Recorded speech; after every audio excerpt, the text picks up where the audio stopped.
그게 바로 고령화 사회도 카바를 하고 저출산 문제도 해결하는 도지사까지 가게 되거든요.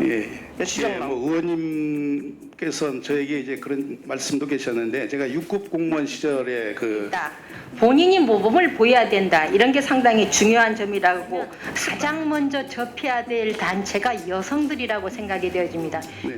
시장 후보로 됐기 때문에 이게 밝혀졌는데 이런 부분들이 규칙에 분명히 경쟁 입찰 방식으로 해야 된다고 명시됐음에도 불구하고 이게 운영이 어떻게 되고 있다고 생각하십니까? 뭐 여러 가지 지적이 많다고 저는 이미 쓰레기 문제나 현안 문제에 대해서는 업무를 해왔던 입장이기 때문에 연속선상에서 그걸 어떻게 리더십을 발휘할 것이냐가 중요하다고 판단하고 굉장히 쾌락하고 또 시민들이 원도심에 살더라도 굉장히 쾌적하고 이제 이 슬픔에 빠진다.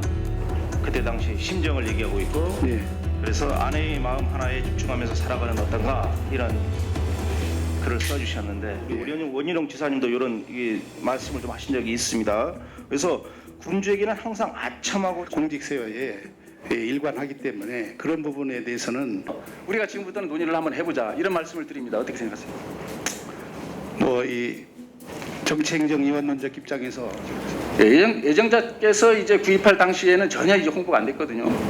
그러니까 어쩌면 정보를 이제 독점한 상태에서 이제 매입을 한 것처럼 돼버렸는데 일반 시민들은 그 사실을 모르고 있는 거 아닙니까?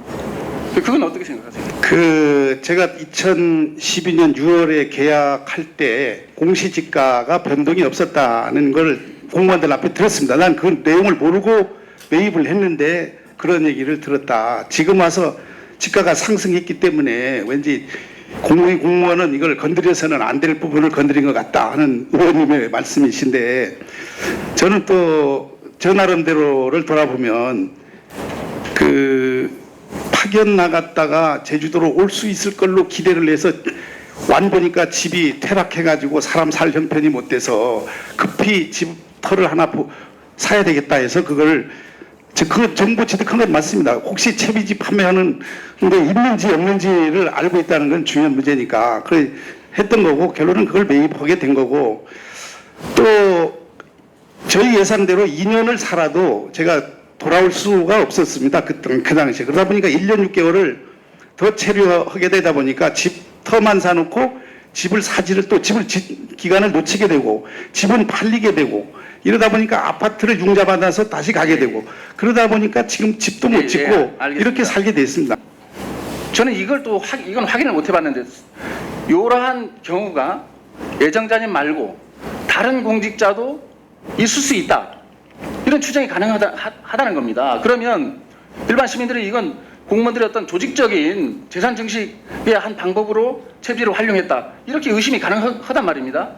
아니 적어도 그런 의심이 없도록 차제라도 채비지 관리에 대한 여러 가지 어떤 제도나 기준을 보완을 해달라. 이런 제가 주문을 드리는 겁니다. 제가 확인을 못 해봤지만 16명의 수의계약자 명단이 있는데 그게 고위공직자의 본인이거나 아니면 자식이거나 또 아니면 친족이거나 그 정보를 알 수 있는 제한된 사람들에 의해서 그게 매입이 되었다면 이건 아주 심각한 문제다. 제가 그걸 확인하고자 하는 생각은 없습니다. 그러나 차제에 그런 의심을 받지 않도록 여러 가지 제도와 이런 것들이 좀 장치가 마련돼야 되겠다. 이런 주문을 드립니다.